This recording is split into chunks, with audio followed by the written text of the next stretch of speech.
Good morning friend, আপনারা কেমন আছেন? আশা করি ভালো আছেন। Welcome to my channel Siddiqana kitchen blog.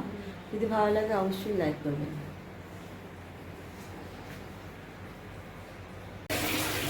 তেল গরম হয়ে গেছে, আমি এখন আলু দিচ্ছি। এখানে আলু আছে, এই আলুটা ভেজে নিয়ে আমি এই কড়াইয়ে। তারপরে কুমড়ো দেবো।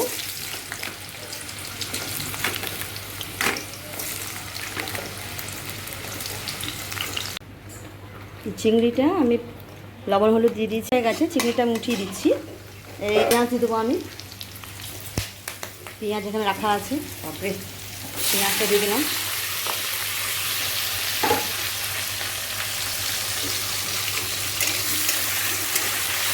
পেঁয়াজটা লাল করে নিই। এই সাইডে আলু হয়ে যাচ্ছে, আলুটা ফ্রাই হয়ে গেছে। এটা আমি নামিয়ে দেবো আলুটা।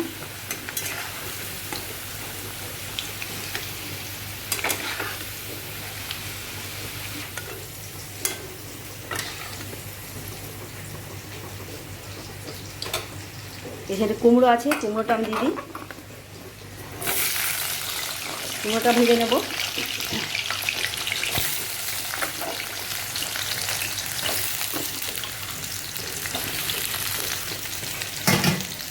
আর এই পুঁইটাও আছে, এই পুঁই শাকটা দিয়ে দেবো। ডাঁটা।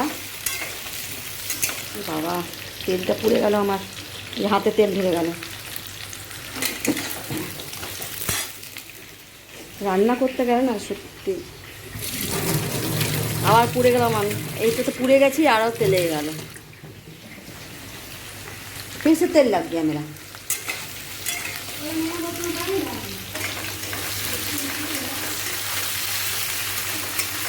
এখানে মশলাটা ফ্রাই হয়ে গেছে। এবার আমি এখানটায় পেঁয়াজটা ফ্রাই হয়ে গেছে, মশলা দিয়ে দেবো। ততক্ষণ এই কুমড়োটা হোক। মশলাটা আমি দিয়ে দিই।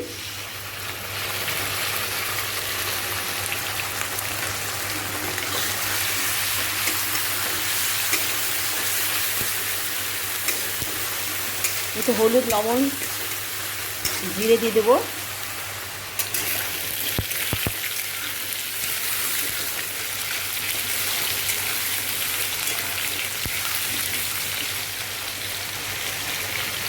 এদিকে কুমড়ো, আলু, এদিকে চিংড়ি, মশলা,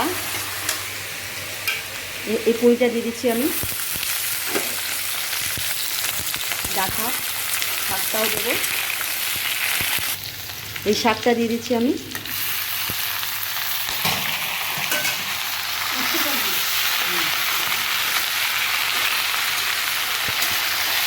দিয়ে দিলাম।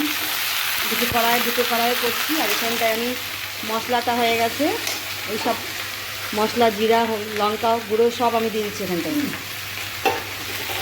এটা দিয়ে দিই। তারপরে এই টমেটো দিয়ে দেবো আমি।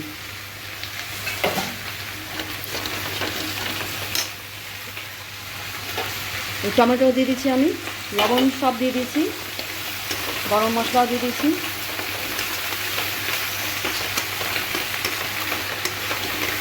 বেশ মশলাটা ভালো হয়ে গেল।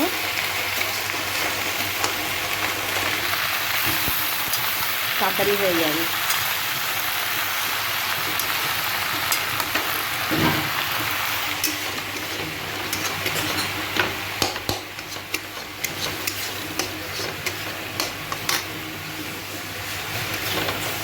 এবার আমি সব এতেই দিয়ে দিচ্ছি। এই কড়াইয়ে আমি আছে কুমড়ো সব দিয়েছি। এইটা আমি বড় কড়াইয়ে দিয়ে দিই, ছোটো কড়াইয়ে হচ্ছে না। এই বড় কড়াইয়ে দিয়ে দিলাম।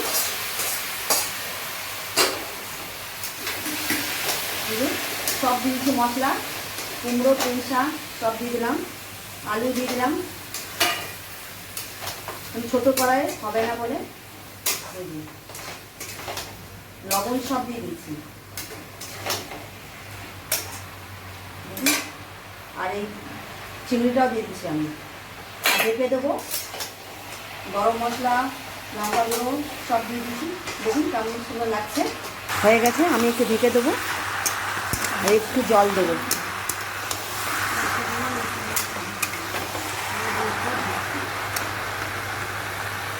দুটো কড়াই করলাম, কেননা এখানটায় এই কড়াইটাতে খুব সুন্দর ভাজা হয়, আলু তাড়াতাড়ি ভাজা হয়ে যায়, সেই জন্য দুটো কড়াই করলাম। এই কড়াইটা একটু মোটা আছে, একটু ভাজতে একটু টাইম লাগে। এই যে একটু ঢেকে দিই আমি, তাড়াতাড়ি হয়ে যাবে। রান্না হয়ে গেছে। এখানে দেখুন আমি কুমড়া আলু চিংড়ি বানালাম বেশ ভালো করে মশলা দিয়ে, দারুণ হয়েছে।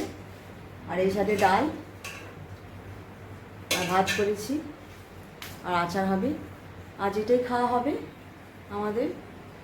যদি ভালো লাগে আমার ব্লগটা, অবশ্যই আপনারা লাইক করবেন।